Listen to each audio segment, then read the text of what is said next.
NCP নেতা আসিফ মাহমুদের রাজনীতি নিয়ে জনমনে নানান জল্পনা কল্পনা। দর্শক,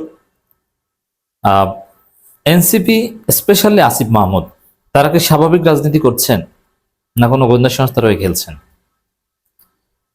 এমনকি ব্যারিস্টার শাহরিয়ার কবির অভিযোগ করেছেন যে ভারতের রয়ের টাকায় চলে, রয়ের ফান্ড ব্যবহার করছে এনসিপি।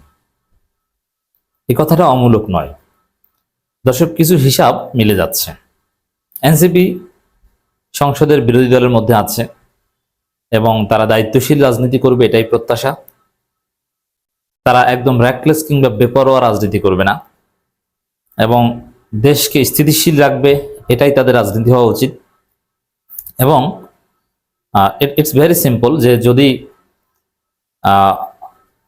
বিএনপি এবং জামাতের মধ্যে ফাটাফাটি বাঁধে, সেই সুযোগ আওয়ামী লীগ পাবে।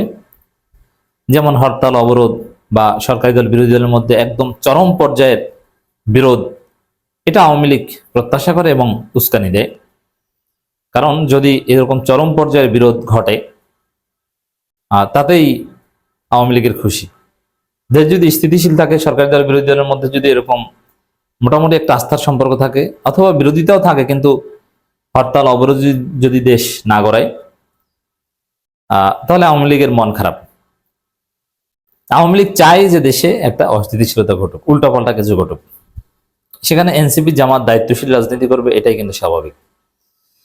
এবং সবচেয়ে বড় বিষয় যে আপনারা জানেন যে আওয়ামী লীগ এত ঠুনকো কিছু নয়।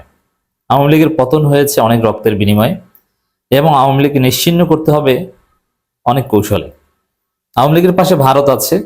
যেমন আজকে পশ্চিমবঙ্গের যিনি মুখ্যমন্ত্রী হতে যাচ্ছেন, এই শুভেন্দু অধিকারী, তিনি প্রকাশ্যে বলেছেন হাসিনা ওয়াজেদ বৈধ প্রধানমন্ত্রী, তাকে সেলুট দিয়ে বাংলাদেশে ফিরিয়ে নিতে হবে ইত্যাদি ইত্যাদি। ইউনূস অবৈধ প্রধানমন্ত্রী।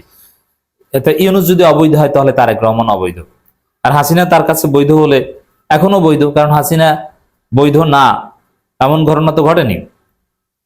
কারণ কেন বৈধ? হাসিনা পদত্যাগ করেনি, জাস্ট নিরাপদে ভারতে এসেছে নিরাপত্তার জন্য। তো পদত্যাগ তো এখনো করেনি। তো সেই হিসাবে হাসিনা তাদের কাছে এখনো বৈধ প্রধানমন্ত্রী। আর ভারত যে আওয়ামী লীগকে কতটা ভালোবাসা পছন্দ করে এটা তো জানেন।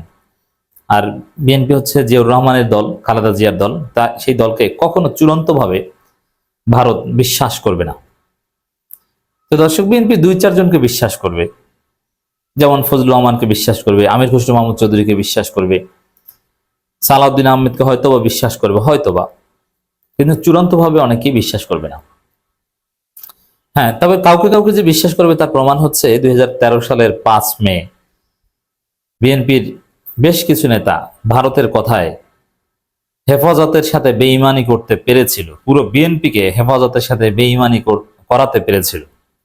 এর মানে ভারতের অ্যাসাইনমেন্টের উপর অনেকেরই আস্থা আছে।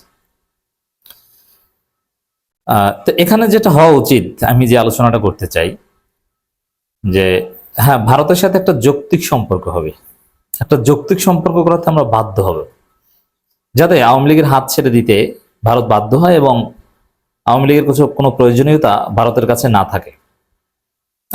ভারত যাতে ফিল করে যে না, বাংলাদেশের যে রাজনীতি, সরকারের সাথে তো আমাদের সম্পর্ক হয়ে গেছে যৌক্তিক, ন্যায্যতার, এবং বিরোধী দলের সাথেও সম্পর্ক, এবং তারা আমাদের অযৌক্তিক কাজের বিরোধিতা করে এবং দর কষাকষি করে, তারাও নেয় আমরাও নেই। Win win situation. এখানে কোনো উইন লস সিচুয়েশন বা ওয়ান ওয়ে ডমিনেশন বা স্বামী স্ত্রীর সম্পর্ক নেই। এটা একটা বাইলেটারাল ডিপ্লোম্যাটিক রিলেশনস। এরকম একটা বিষয় প্রতিষ্ঠিত করতে পারলেই আওয়ামী লীগ নাই হয়ে যাবে। আওয়ামী লীগকে প্রতিষ্ঠার কোনো চেষ্টা করবে না বা করে কোনো লাভ হবে না। কিন্তু রাজনীতির একটা মার পেয়েছে এরা এতটা খারাপ, এদের পলিসিটি কি দেখেন। সকাল সন্ধ্যা অযাচিত ভাবে ভারতকে যারা গালাগালি করে তাদেরকে অনেক ক্ষেত্রে ফান্ড দেয়। কারণ এর মাধ্যমে দেখায় যে না, এরা তো প্রচন্ড ভারত বিরোধী, কিন্তু এরাই রয়ের ফান্ড ব্যবহার করে। এই জন্য দেখবেন যে মাত্রাতিরিক্ত যারা কাজ করে এদের মধ্যে ভেজাল আছে। যেমন আমি ঢাকা বিশ্ববিদ্যালয়ে ছাত্রলীগ এবং শিবির উদাহরণ দিই। এটা সবাই জানেন যে যেহেতু ঢাকা বিশ্ববিদ্যালয়ে ছাত্রদল এবং শিবির নিষিদ্ধ ছিল আওয়ামী লীগ আমলে, অঘোষিত নিষিদ্ধ। ছাত্রলীগ ছাত্রদল পেলেই পিটিয়ে তাদের হাত পা ভেঙে ফেলা হবে, একদম মৃত্যুর মুখে ফেলে দেওয়া হবে। এই কারণে নিষিদ্ধ ছিল, যার ফলে ঢাকা বিশ্ববিদ্যালয়ের ছাত্রদল এবং শিবির গোপন রাজনীতি করেছে, যেটাকে অনেকে বলে গুপ্ত রাজনীতি। পরিচয় লুকিয়ে অন্য দলে থেকেছে। ছাত্রদল, শিবিরে সবাই যারা হলে থেকেছে সবাই ছাত্রলীগের মিছিল করেছে। এখন এই মিছিল করতে যে ছাত্রলীগ এবং ছাত্রদলের, শিবির এবং ছাত্রদলের কেউ কেউ গুরুত্বপূর্ণ পদ পদবি পেত। তো পদ পদবি পেয়ে এই জন্য দেখেন যে ছাত্র দলের কমিটি দিলে সেখানে প্রচুর ছাত্রলীগের কমিটিতে পদধারী পাওয়া যায়, 13 জন, 16 জন, 26 জন এরকম পাওয়া যায়। কেন? হ্যাঁ, এর কারণ এটা স্পষ্ট যে ছাত্রলীগের মধ্যে থাকতে হয়েছে।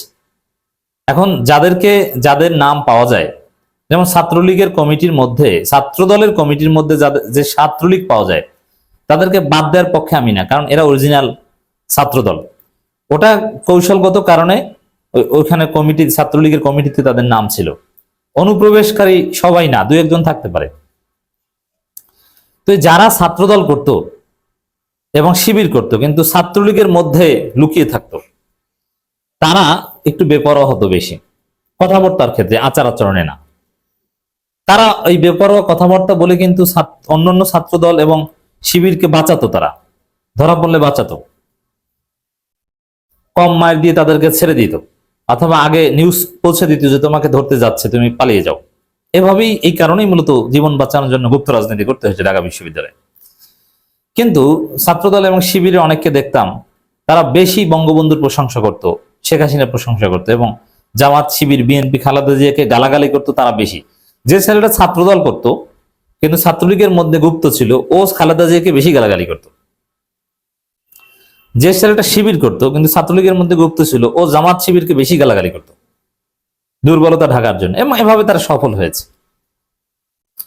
এরকম বাংলাদেশের এখন যে বাস্তবতা, তাতে অতিমাত্রায় ভারতকে গালাগালি করা, লিমিট ক্রস করা, এটা তারাই করবে যারা রয়ের ফান্ড ব্যবহার করে, যাতে বুঝতে না পারে।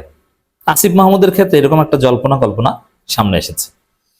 বাস্তব কথা হচ্ছে আসিফ মাহমুদ খেই হারিয়ে ফেলেছেন রাজনীতিতে। সাদিক কায়েম হাইপ, চারদিকে সাদিক কায়েমকে নিয়ে যে আলোচনা, সাদিক কায়েমকে নিয়ে আলোচনা ঢাকা দক্ষিণ সিটি কর্পোরেশনের মেয়র হিসাবে সীমাবদ্ধ নেই। সাদিক কায়েমকে নিয়ে এখন ভবিষ্যৎ প্রধানমন্ত্রী আলোচনা হচ্ছে, কারণ এই তরুণ নেতৃত্ব, গণ অভ্যুত্থানের নেতৃত্ব, গণ অভ্যুত্থানের প্রোডাক্ট সবাই বিতর্কিত হয়েছে দুর্নীতির মাধ্যমে। কিন্তু একমাত্র সাদিক কায়েম, যার গায়ে একটা সিটে ফোঁটা লাগে নেই, ডাকসুর দায়িত্ব পালন করে সবচেয়ে সফল নেতা হিসাবে, গণ অভ্যুত্থানের যত প্রোডাক্ট তাদের মধ্যে সবচেয়ে সফল নেতা হিসাবে নিজেকে প্রমাণিত করতে পেরেছেন সাদিক কায়েম। তো অনেকে বলছেন যে আল্লাহ তাকে হয়তো ভবিষ্যতের প্রধানমন্ত্রী বানাতে পারে। আল্লাহ বানালে সবই সম্ভব, হোয়াট এভার। এটা একটা আলোচনা, এটা একটা হাইপ, এবং তাকে নিয়ে এটা তোলপাড় তৈরি হয়েছে। এই হাইপে আসিফ মাহমুদ খেই হারিয়ে ফেলেছেন, যার ফলে আসিফ মাহমুদের কথাবার্তা এখন ব্যালেন্স নেই। হ্যাঁ, এরশাদের মতো দেশ চালানোর চেষ্টা করছেন তারেক রহমান, এটা একটু অতিমাত্রায় হয়ে গেল। আবার পশ্চিমবঙ্গে উগ্রপন্থীরা ক্ষমতা এসেছে, এই কথাবার্তা একটু অতিমাত্রায়। এই যে উগ্রপন্থীরা ক্ষমতা এসেছে, হ্যাঁ অবশ্যই হিন্দুত্ববাদী বা এটা সমালোচনা, কিন্তু কথার ধরন ওই যে মানে শিবির অতি ছাত্রলীগ সাজলে যেরকম হয় ওরকম, রয়ের ফান্ড ব্যবহারকারীরা অতি ভারত বিরোধী সাজলে যেরকমের হয় সেরকম মনে হচ্ছে।